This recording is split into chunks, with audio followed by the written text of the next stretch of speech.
بله تماشافان هجان ها جی از بله خو بدم سویده لجم میوان خوا منال حسکو شروعکار سیاسی لمجارمه نه سیاسیه مجارمه روشا کرونایه روشا جهانیه دنباش برز منال دسپیک ده روشا خبرکار عبدالرحیم والی و هفجیناوی لسویده کو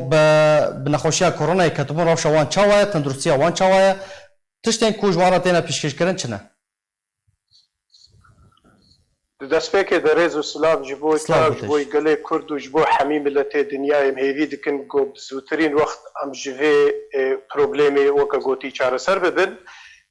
Rewşa hevalê hêja endamê mekteba Komîta Navendiya Partî Demokratî Kurdistanê Sûriya ya got bi navê Al-Partî kevin dihata naskirin Abdurrahîm Wanilî bavê nozad û pîreka wî bi rastî jî kê îro roj wek em karin bêjin rewşa wî pir baş e ya bavê nozad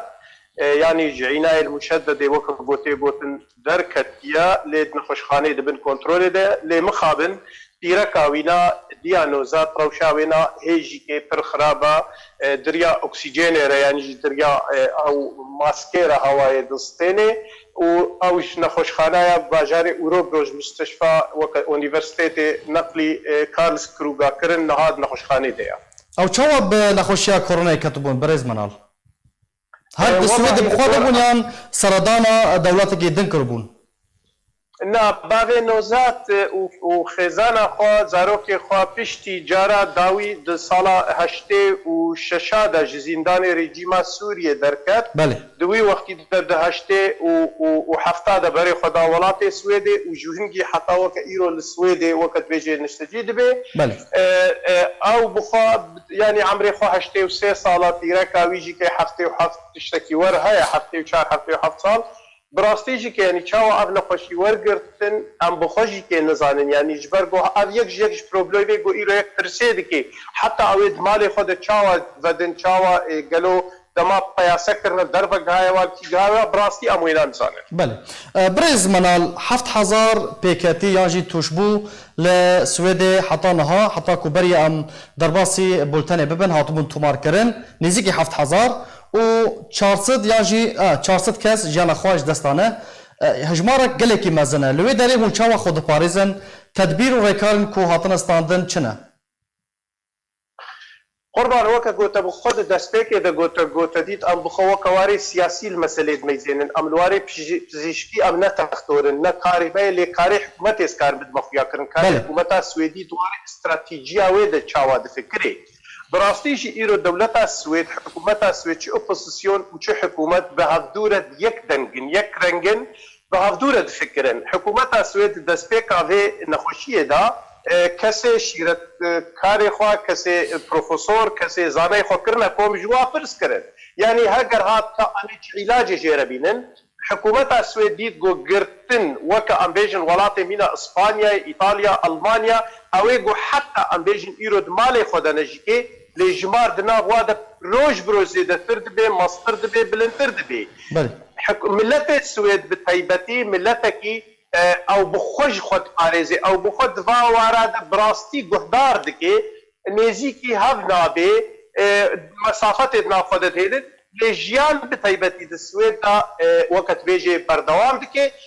pirsa hikûmetê ev bû heger hat û me kes di malê wa de rûnandin gelo ew ê ji bo îsana kar dikin em ê çawa jiyana wa biparêzin yanî kesê textor kesê nexweşxana de kesê cihê xiyara de mane divê zarokê vana di mekteba de bin dibîstana de bin erê çend tedabîr wergirtin yanî febrîka sekinandin dibistanê bilind sekinandin lê ê zaroka got gereka mamosta zarok ew ê got bav û diyê wal nexweşa guhdar kin vê em jî li wa guhdar bikin dewletê biryarek heta weke vê saetê wergirtiye dikbîr û baweriyê dewletê de got ew rast dimeşê durist dimeşê û dewlet dixwaze got îsanê xwe hem biparêze hem welatê xwe biparêze yanî tîmên tenduristiyê bi karê xwe baş radibin nexweşxane ketina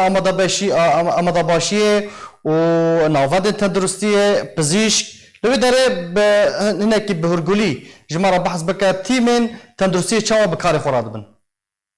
قربان وڵاتی سوێدێ بخوا ژمارە خۆش هەنێکی 9 ملیۆنا زێدەترە لێ عەردا خۆ جار و نیڤێل ئەڵمانیا مەزنە وەکی نەمونە دوارێ جوگرافیدا وەختێ وەرن حەسێ بکەن یعنی ملەتێ سوێد خۆ دووری هەفتوویە سێ دەڤەرادە ملەت زێدە دستۆ کۆلم و مالمە و یۆتۆبۆریدا divê derê de bi rastî dewleta Swêd yanî gelek rexnehat neser dewletê dibêjin dwarê ekonomî de na di destpêka koronayê de Riksbank Benga Merkeziya Swêd 500 milyar direkt kire xidmeta Benga da cihê dawairê sihê de te'mînê de hemî tiştî de got êdî weket bêjê jiyana tenduristiya insan jî û tenduristiya dewletê jî kêş hemî aliya ve pêvgin meşênin dewleta Swêd heta weke vê gavê ez karim bêjim bi başî dirabê guhil îsanê xwe dike ew jimara got rast e ji 406 insan derbas bûye lê ez divir de dixwazim xeberekê jî bigên me te not û yek insan ciwana emrî ser notî de ya 107 عمري واتسر هشتي ريا يعني او كسي جو مخابن جهانا عمركي برخدانا لا شيوي جالكي قصبويا نكاري البرخبدي للدولة سرد سكنه دولة دنابر وياش حميكي جرينترس خوازمش تماشاوانا رجيك بيجم حكومتها السويدي وكي حكومت يعني امبيجن سروكي دولته وزير دوي سروكي كومونا سروكي دورا حميدنا كارو باردنا يعني خونه باريسنا وملتنا عفتنا تهلوكي حكومة بخود النافا كاري خود الوظيفة خبر دوام كن سروكي البلدية خبر دوام بكن يعني دوائر بقشتي بس هناك باراستن هيا ايرو دارستان سويدي ده بهزار اختياري وانا شفردت خدنا بياسي مشي لي خجردو دور دكن خجردو باريزن يعني ملت بخطوة باشا بريز منال وكم ظنن هجمارك باش پنابرين ما این کرد لوی داری هنه جمتا آمارک فرمی هیا کو و بر دستی خواستی هجمارک کسی کو به کرونا کتنه کردن چه روجاوا به چه باشور به چه وکو کرد لوی داری هجمارک فرمی آجی آمارک فرمی بر دستی و هیا مخابن حتى وكفي دقي براستي ام نكارن بيجن بفرمي جبرغو هي او ستاتيك تشي نبو يا قالوج هر ملتك يان جهر نتوكي يقول كسي خدر كفيكيا لي ايغو امزان رحمتي كسراي جگرخوين تديت او بيچو نها اظهرتو ايسان حواله مي اندامي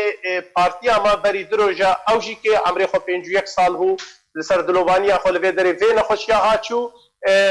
سه کسی دی کرد هنا اوجی پیچونه یعنی نزدیک 5-6 انسانی ما هم کار بیجن جیانا خوش دست دانا و دناف دجی که بابا نوزات و تیرکا خو اوجی که کبین خوشی گرتنا و ام هدیه سلامتیش بایوا دکن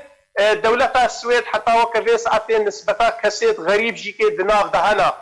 بلكي بهتر كسيش افريقيا ما افريقيا وايغو جيانا خوش دستانا يعني دناف ملتي دا حمو كسي هنا باشه برز منال جانا روجانا هون چاوا درباز دکن حتی چه آسته کردن ما به رینماین تندرستی جهانی پابندن براستی دوی داره ده از دخوازم یعنی نقطه که بگین میدیا خوشی که دوره کاوی پر تکاری بیجی تنگاسیه تینه سر مورال ملتا هیا جبر میدیا دامات لی گهدار دکه و هر رو تشتک درد که و آخافتنک درد که او بخوشی ما پرسیه درد که لی وکی نمونه که از بیشم ایرو دما ام بکسی وک آلمانیا نمسا ایطالیا دوره دیرد آخرین جمعت بینه ماتمتاید به چاوا حتی وک به ساعته ونجیانا خو چاوا بردوام کرد اراستیش برای خو بیجم ام وک شخص از وک خو بیجم حتی ایرو ام کاری خو بردوام دکن ام دانوستاندن ایسان آره دکن ام کرینو فروتنه دکن لی ام هنه کی تبو خوازه نخوازه مپرسیه که مروف خدوري هفدودك مروف هناكي وقت برصك دناوا إيسان دات بخوازي نخوازي هيا لوقت دي تركي ملتي السويد حتى وقت في دقي حكومتها خو قهدار دكي ولا تشتي قول دور بريويل نروج به دنمارك ألمانيا لوانا قهدار ناكي او تبينيم حكومتها بريكا راس درست درباست بله امجي بهویا سلامتی جوارا دخوازم برز منال حسکو شروعکار سیاسی گلکس پاش بو بشتابونا تا و زانیارین تا لسر روشا پنابرین ما لسویده